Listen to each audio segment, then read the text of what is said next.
자, 한 주간의 정치 이슈를 짚어보는 시간 정치인사이드 이어갑니다. 오늘은 부경대학교 차재권 교수와 함께하죠. 교수님 나와 계시죠? 네, 안녕하십니까. 네, 교수님. 어제 노무현 전 대통령 서거 14주기였습니다. 네네네. 네, 김해 봉하마을에 여야 정치권 인사들이 총출동했는데 한덕수 총리도 오고 김기현 대표도 오고 교수님께서는 이 추도심 모습 어떻게 보셨습니까?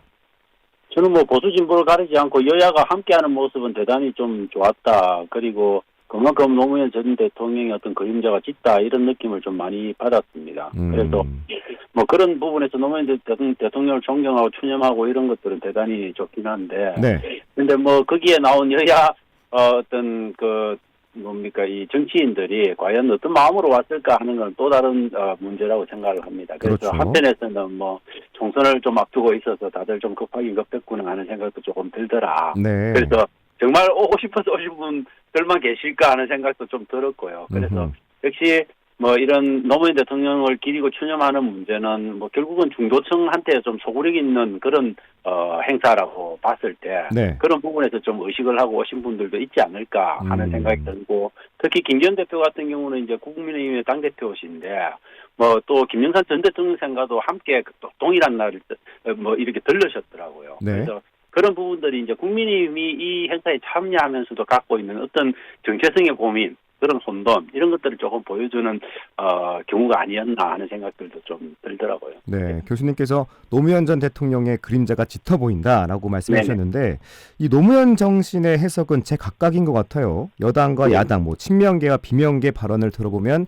좀 차이가 있던데 교수님께서 어떻게 해석하십니까? 그렇죠. 여당과 야당에서 이야기하는 그 민주주의의 확장의 문제, 이런 것들, 네. 그런 것들의 민주주의 가치의 문제들이 서로 좀 다르게 느껴지는 부분들이 있는 거고요. 여당 그렇죠. 같은 경우에는 이제 그런 자유보다는 조금 더 이제 같이 할 수 있는 그런 어떤 평등의 관점에서 좀 같이 사는, 더불어 함께 사는 그런 세상 이런 것들에 대한 좀 관점에서 접근하는 경향들이 있고, 야당 같은 경우는 이제 좀 자유라고 하는 전통적인 보수적 가치의 기준에서 이제 그 민주주의의 어떤 정신 가치 이런 것들 개선하자 이런 느낌을 좀 주는 말씀을 많이 하시더라고요. 그리고 네. 진민계하고 비명계도 또 이게 기본적으로 당내 민주주의의 관점 이런 것들에 대한 해석을 두고 네. 결국은 조금 달라지는 부분들도 있고, 그래서 비명계 같은 경우에는 결국은 김민계가 이제 지금은 주류를 형성하고 있기 때문에 그런 관점에서는 좀 노무현 대통령이 과거에 열린우리당 포함해서 그런 것들을 할 때 보여줬던 어떤 개혁의 정신 이런 것들을 조금 지금의 진명 대표부가 조금 개선해야 되지 않냐 이런 측면에서 조금 따가운 시선을 보내고 있는 느낌, 그런 느낌 아닌 느낌 그런 게 좀 들기도 했습니다. 네. 예. 그래서 전체적으로 보면 정치적 수사는 거의 비슷하지만 노무현 정신의 해석 그리고 또 실천해 나가는 방향은 각자의 색깔대로 또 해나가는 그런 느낌 이런 것들을 좀 많이 받았다 그렇게 네. 말씀드릴 수 있을 것 같습니다. 각자의 색깔대로 나아갔다. 네네. 좋습니다. 일단 민주당 얘기로 시작해 볼게요. 민주당은 노무현 정신을 외치면서 지지층 결집을 시도하는 것 같은데, 지금 민주당 상황을 보면요, 돈봉투 또 김남국 의원 코인 문제 등 악재가 계속 이어지고 있잖아요. 어려운 상황인데 특히 김남국 의원에 대한 대처에 대해서 여러 의견이 나오더라고요. 민주당 상황과 이재명 대표의 리더십, 교수님께서 어떻게 보십니까?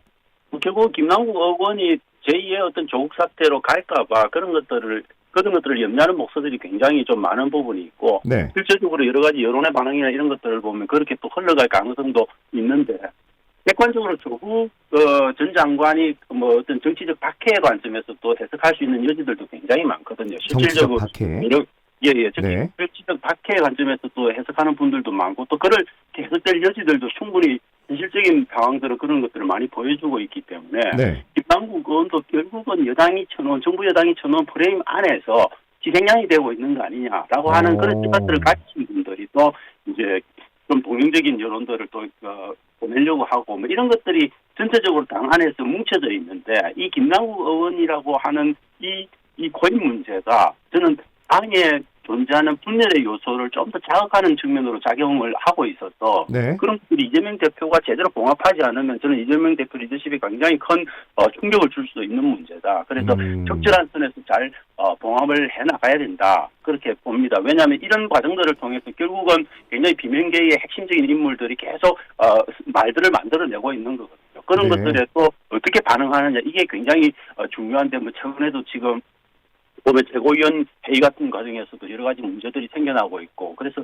그런 것들이 아마 이재명 대표가 잠 못 이루는 밤을 만들어내는 요소가 아닐까 그렇게 생각이 됩니다. 네, 뭐 일각에서는 조국의 강, 남국의 네. 바다, 뭐 늪 이렇게 표현하기도 그렇죠. 하는데 이 민주당의 위기, 이 틈을 타서 국민의힘이 반사이익을 보고 있다고 보십니까? 아니면 전혀 가져오지 못하고 있다고 보십니까? 저는 반사이익이 조금은 있다라고 봅니다. 그렇지만 그러세요? 그런 것들이 정말 근데 임팩트가 충격이 있을 만한 반사이익은 아니라고 보고요. 왜냐하면 국민의힘이 스스로 잘해서 갖고 가는 그런 지지율의 부분적인 상승이 아니지 않습니까? 네. 그런 것들을 좀 봐야 되는 부분들이 있고 그래서 죄송합니다. 저는 국민의힘이 아직은 제가 볼 때는 이 민주당의 위기나 이 틈을 타서 보수의 어떤 결집이나 이런 것들을 만들어내는 부분들이 있는 거죠. 보수가 지금까지 윤석열 대통령의 여러 가지 실정이나 이런 것들 때문에 떠나있던 분들이 그래도 이제 국민의힘이 상대적으로 민주당이 못하니까 조금 더 희망을 갖고 모여드는 그런 모습들을 만들어내고는 있지만은 네. 근본적으로 지금 국민의힘의 어떤 그런 지지세를 빠지게 만들고 윤 대통령의 국정 수행평가에 대한 지지를 빠지게 만들었던 중도층의 어떤 그런 지지 부분들이 돌아왔느냐 그렇게 평가하기는 저는 굉장히 어렵다. 아직은 시기상조다 그렇게 봅니다. 그 반사이익이 엄청 많진 않지만 어느 정도는 있다 이렇게만 보면 되겠네요. 어느 정도는 있다라고 봐야 되겠죠. 좋습니다. 네. 자, 민주당에서 혁신위 이야기가 나오고 있습니다. 그 혁신위가 성공적으로 작동했던 시절을 보면 2015년 문재인 전 대통령의 그 당대표 시절인 것 같은데 그때 당시 보면 당원까지 뜯어 고치고 총선 바통도 김종인 비대위에게 넘겼었잖아요. 네네. 그런데 이번에는 혁신위를 만약 운영한다면 누굴 데리고 올 것이며 또 누가 할 것이며 이재명 대표가 권한을 줄까 이런 생각이 드는데 혁신위가 잘 돌아갈까요? 저는 2015년 상황하고는 좀 다를 수도 있지 않는가 하는 상황이 생각이 다르다. 듭니다. 예. 왜냐하면 2015년에 문재인 당대표 시절에 네. 기본적으로 그때 당시에 당이 겪었던 어떤 그 상황하고 지금 이재명 대표 체제에서 겪고 있는 상황은 좀 질적으로 다르다. 그리고 상대하고 있는 여당의 어떤 성격도 다르고 정부의 성격도 다르기 때문에 저는 동일선상에서 바라보는 건 좀 그렇지 않지 않겠냐. 그래서 아마 제가 볼 때는 김종인 비대위에 넘기는 그런 정도의까지의 혁신위로 나아갈 가능성은 저는 크게 없을 거다. 결국은 저는 이재명 대표 체제가 유지되는 선상 안에서 그 안에서 할 수 있는 근데 당내 민주주의를 위해서 권리당원의 권리를 확장한다든지 아니면 대의원 제도를 손본다든지 부분적으로 이 정도에서 아마 그칠 가능성이 많지 않을까 그렇게 생각을 합니다. 그런데 저는 그게 너무 지나치게 나가면 당 분열의 요소가 있을 거고 또 너무 지나치게 못 나가면 결국은 다가온 국민들의 시선으로부터 저는 자유로울 수 없기 때문에 그 적절한 균형점을 찾는 게 굉장히 중요하다 그렇게 봅니다. 네, 그 적절한 지점을 잘 찾아가야 될 텐데. 그렇죠. 또 이게 좀 기가 막힌 인연일지 모르겠지만 6월달에 이낙연 전 대표가 귀국을 합니다. 네. 향후 정치 행보에 대해 정치권에 관심이 쏠리는데 이낙연 전 대표의 귀국 후 어떤 행보를 보일까요? 저는 그 행보라고 하는 건 좀 불을 보듯 뻔하지 않을까. 결국은 비이재명계의 어떤 핵심적인 중추 역할을 하게 될 가능성이 굉장히 높다. 그건 본인이 하고 싶든 하고 싶지 않든 그 역할은 아주 운명적으로 주어진 역할이기 때문에 거기에서 저는 그게 민주당 전체에 어떤 영향을 미칠지는 아직까지는 알 수 없지만 상당한 정도의 영향을 미칠 가능성은 있다. 그렇게 봅니다. 네. 자, 이번에는 부산 이슈로 넘어갑니다. 그 초대 국가보훈부 장관에 지명된 박민식 현 국가보훈처장 인사청문회에서 총선 출마 여부를 물었는데 정확한 답변을 하지 못했어요. 박민식 처장이 부산 북강서갑 지역이잖아요. 네네. 그렇죠? 근데 이 북강서갑은 전재수 의원의 지역구고 또 정해찬 최고위원 전략 공천설까지 이게 여러 얘기가 나오고 있는데 박민식 처장 복귀설까지 난무하고 있는데 어떻게 바라보십니까? 박민식 처장이 복귀를 하더라도 저는 전재수 의원과 다시 세 번째 매치를 가는 방식은 택하지 않을 가능성이 굉장히 높다 그렇게 봅니다. 왜냐하면 전재수 의원이 만만치 않은 부분이 그러니까요. 결국은 제가 볼 때는 박민식 의원도 나가고 싶기는 하죠. 그런데 좀 더 좋은 환경에서 아마 나올 수 있는 환경을 모색을 할 겁니다. 결국 그거는 뭐냐면 지금 선거구 획정위원회에서 이제 논의가 될 가능성이 매우 높지만은 부산에서 예컨대 남구가 합구가 되고 나면 하나 남는 것들이 그 동네라든지 아니면 북강서가 이렇게 분구될 가능성이 있지 않습니까? 북구가. 그랬을 경우에 이제 그 분구의 틈을 타서 하나 생기는 그 자리를 좀 차고 들어가고 싶은 마음이 굴뚝 같겠죠. 근데 그거는 이제 핵정위에서 선거구 핵정이 어떻게 이루어지느냐 이런 변수들이 있기 때문에 아직까지는 완전히 정한 상태는 아닌데 명백한 거는 다시 국회의원이 되고 싶은 마음 이건 명백하게 있는 거다. 그렇게 봐야 될 것 같습니다. 그렇기 때문에 6번 물어도 답을 못 하시는 거죠. 네.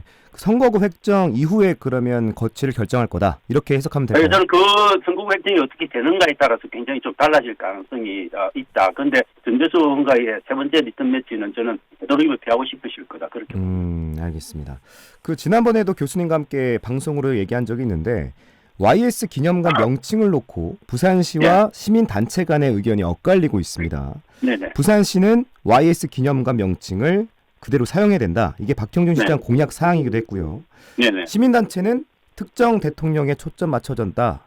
이러면 안 된다. 뭐 이런 의견인데 이 상황 어떻게 전망할까요? 근데 부산시장이 YS 기념관 만들겠다 하면 그건 독자적으로 추진하라고 했어요. 그때 다시 시민단체가 반대할 수도 있고 찬성할 수도 있지만 그거는 자신의 공약의 문제인데 지금 짓고자 하는 이 기념관은 부산 전체를 대표하는 정치적 의미를 지닌 기념관이기 때문에 거기에 YS 개인을 집어넣는 건 저는 절대적으로 안 되는 거다. 그렇게 봅니다. 우리가 부산 시민이 물론 YS에 빚진 부분들도 많고 정치적으로 여러 가지 업적을 남기신 부분도 있죠. 그렇지만 아직도 역사적 평가를 탁하게 하시는 분들도 있고 시민적인 공감과 합의가 완전히 이루어졌다고 보기 어려운 부분들이 있는 거거든요. 그래서 그런 부분에서 저는 부산과 YS를 완전히 하나로 보는 이런 방식의 접근들은 아니다. 그래서 부마민주환경을 포함한 부산 시민들이 일구어낸 그런 어떤 민주주의 역사만큼은 좀 YS와는 조금 다른 차원에서 좀 더 정화시켜서 볼 필요가 있다. 그런 관점에서 YS 기념관이라고 붙이는 건 좀 적절하지 않다. 그리고 YS 기념관을 세우려면은 그게 자신의 공약 사항이면 또 다른 사항으로 차라리 추진을 해라. 그렇지만 그렇게 하기에는 이미 YS 기념관과 유사한 그런 특징을 갖고 있는 것들이 그제도 기록관 같은 것이 있지 않습니까? 그렇죠. 그렇기 때문에 중복의 가능성 이런 것들을 들어서도 반대의 목소리는 나올 가능성이 굉장히 높다 그렇게 봅니다. 네. 이번에는 대통령 얘기 좀 이어가 보겠습니다. 네네. 윤석열 대통령이 지난 16일 간호법 제정안에 대한 제2요구권을 행사했습니다. 이게 두 번째 거부권이었는데 세 번째 거부권, 이 노란 봉투법도 얘기할 거다라는 전망이 나오고 있어요. 그런데 이게 민주당은 과반 의석을 앞세워서 쟁점 법안을 국회에서 단독 처리하고 또 대통령은 헌법상 권리를 내세워서 이를 제2 요구하는 악순환이 반복되고 있는데 이거 둘 다 결국에는 정치적 부담 아니겠습니까? 그렇죠. 여도야도 부담이 되는데 저는 그 부담이 누구에게 전국적으로 더 갈 것인가 저는 결국 대통령한테 간다고 봅니다. 왜냐하면 이 나라는 적어도 5년 동안은 윤 대통령이 책임지고 만들라고 그걸 부여한 겁니다. 그건 저는 전적으로 윤 대통령이 책임이고 윤 대통령이 정치를 제대로 못하고 있기 때문이거든요. 그래서 사실은 이런 방식으로 계속 악순환되는 방식은 다른 미국의 사례나 이런 데서 보기는 굉장히 어렵습니다. 대통령이 이렇게 거부권을 마음대로 행사할 수 있다면 사실 우리나라의 이 기본적인 권력구조, 국민들이 헌법 속에서 만들어놓은 권력구조 자체를 거부하는 거나 마찬가지인 겁니다. 그래서 저는 그렇게 근데 대통령을 압박하는 야당에 대한 어떤 문제제기도 충분히 할 수 있지만 저는 좀 더 본질적이고 근원적인 문제는 대통령으로서의 정치력을 발휘하지 못해서 생긴 이 사태를 대통령 스스로가 결자의 지로 풀지 않으면 저는 이건 계속될 거고 아마 3호 급분 행사가 문제가 아니고 10호, 11호, 12호까지 나아갈 가능성도 굉장히 크다. 아마 민주당은 끊임없이 그 부분을 압박해 들어갈 거고 민주당은 계획입법을 통해서 계속 대통령이 거부권을 행사할 수 있는 아마 그런 상황들을 계속 만들어 나갈 거고 그런 민주당의 또 어떻게 보면 총선 전략이라고도 볼 수 있는 거죠. 네, 대통령은 결자 해지로 풀어야 한다. 이 얘기로 오늘 정치인사이드 마무리하겠습니다. 지금까지 부경대학교 차재건 교수와 함께했습니다. 교수님 오늘 말씀 고맙습니다. 예, 감사합니다.